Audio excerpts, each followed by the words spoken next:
everyone. Thank you for clicking on the Literacy Volunteers of Harrison County YouTube channel. We're a nonprofit United Way agency. We would like to thank you for clicking on our videos. If you like our channel, please give us a thumbs up and please subscribe by clicking on that little bell icon below, and then you can share it with your friends. Today we're looking at lesson number 6 in our Biology 101 series. We looked first at how DNA was determined to be the genetic code. Then we looked at DNA structure, and now we're looking at how those genes are expressed, right? Gene expression. What is a gene? When we're looking at genes, a gene is a portion of DNA, and what it does is it serves as a template or a blueprint for RNA and proteins. And we're going to look at RNA later on. It's just simply the difference between oxygenated and non-oxygenated nucleic acid. So every cell of an organism contains the same DNA and the same set of genes. So we're going to look at how those genes are expressed. Depends on what type of cell it is. Not all genes are turned on used to synthesize proteins.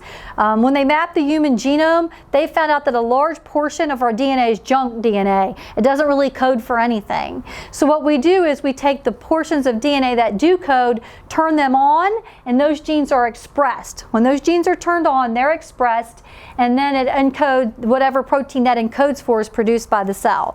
Blue eyes would be one protein, brown eyes would be a different, and then you see that in you. And the next video we're going to look at the difference between phenotype and genotype. So these proteins in turn dictate cell function. When an egg meets a sperm and you get a fertilized egg, that's called a zygote. Then you get differentiation of cells. Every cell starts out as a pluripotent cell. We don't know what it's going to be. As it continues to divide, it differentiates, and we can get heart cells, liver cells, lung cells, no matter what. So the thousands of genes expressed in a cell determine what the function of that cell is, and we're going to look at how that happens. All right, the first thing we're going to look at is protein production, and protein production occurs in the nucleus.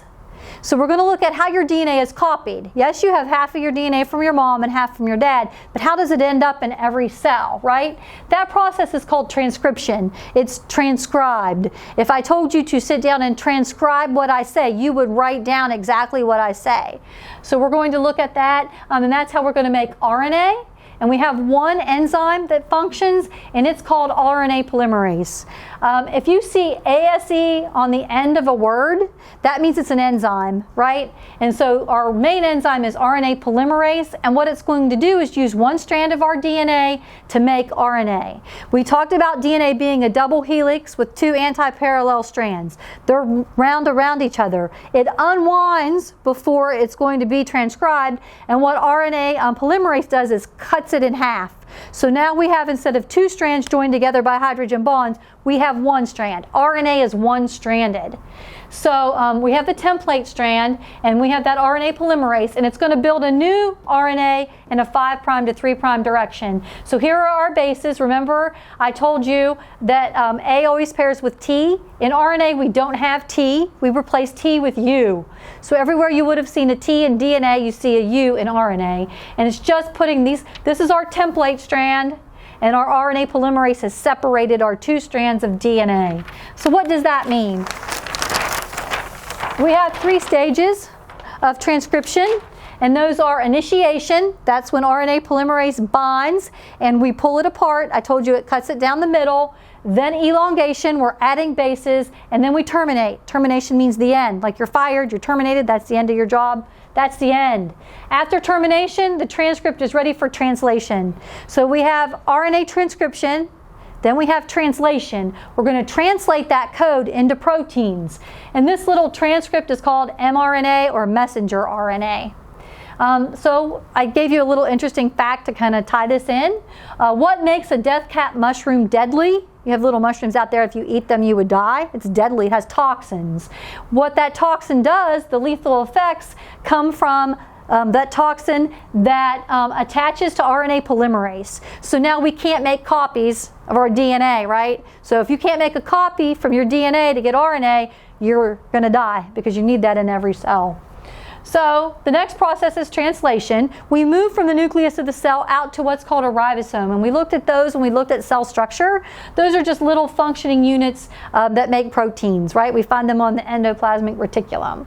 The messenger RNA is read according to our genetic code, which relates the DNA sequence to amino acids. I've told you before, amino acids make up proteins. So we have 3 little base pairs together, and each group of those 3 bases is called a codon, right? So we have 3 little bases together called a codon, and each codon gives us 1 amino acid, right?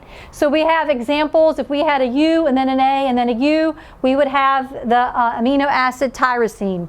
If we have a U and an A, we would have leucine. So your gene is coding for those particular amino acids to determine cell function. But how is that regulated?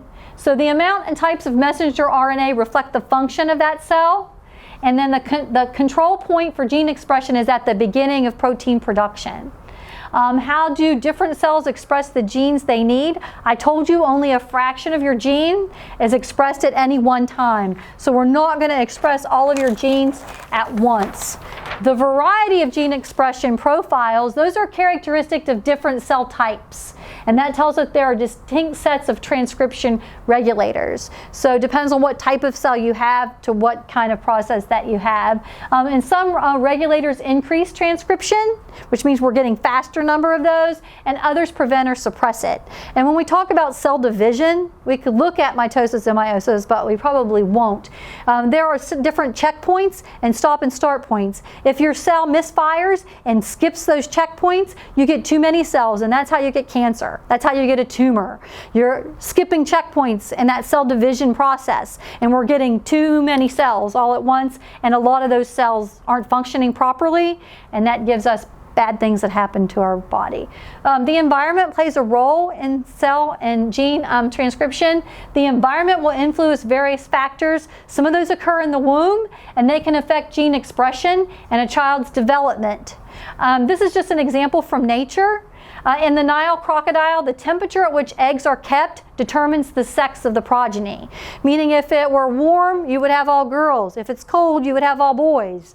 So that's an environmental factor that expresses itself in genes. We have very many environmental factors that will show up in genetic code. What we're going to look at in the next thing is something called epigenetics and genetic mutations. A mutation is a change in your gene, and those can be lethal. And some can be good and some can be bad, right? And then we're going to look at something called epigenetics.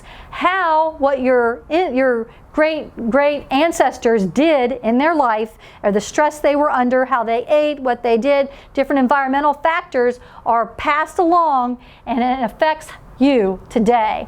And so we'll look at that in the 7th video of Biology 101. So if you like the videos, please click on the thumbs up button below and leave a comment. Have a good day.